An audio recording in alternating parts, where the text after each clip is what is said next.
All right, who's ready to talk about the K-Hawk way and hallway expectations? Because every time you leave your classroom, whether that be to go to the nurse's office, to go to the bathroom, to go to the cafeteria, to head to the office, wherever you're going, you're going to have to pass through a hallway more than likely, unless you're going to teleport there, which I don't think is probably going to happen. So we're going to talk about hallway expectations and what that looks like.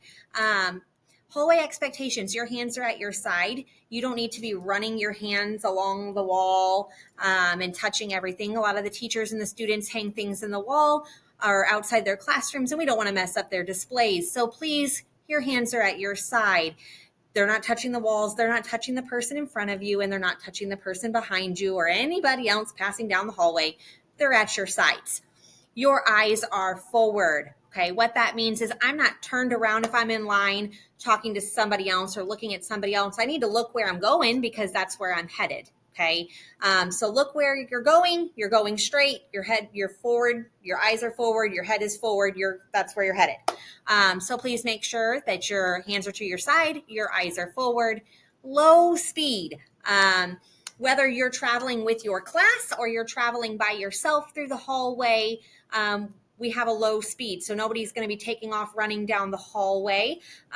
You're going to be just walking. Use your walking feet and walk down the hallway at a low, comfortable speed. That also doesn't mean like super snail slow or like a sloth. It's an appropriate walking speed for the hallway. So low speed, but that doesn't mean like no speed. A low speed.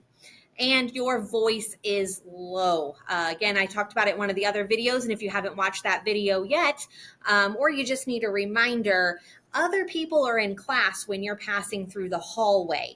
And so we want to be respectful, that's part of the K-Hawk way, of the people that are in those classrooms. So your voice is low. Really, it's probably at a 0 unless you need to say something, and it would be at a 1, which is a whisper. Other reminders: show respect to all of the peers, the adults, and the school property. And we talked about that a little bit with the hands on the walls and the things like that. Cell phones are away. They're away from the minute you walk in the building.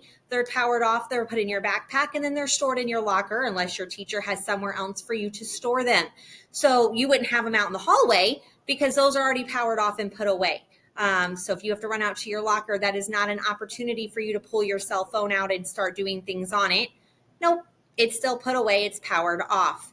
And as always, and I've said it a million times, and we'll keep saying it all school year, you're following the K-Hawk way. Being safe, being respectful, being responsible in the hallway.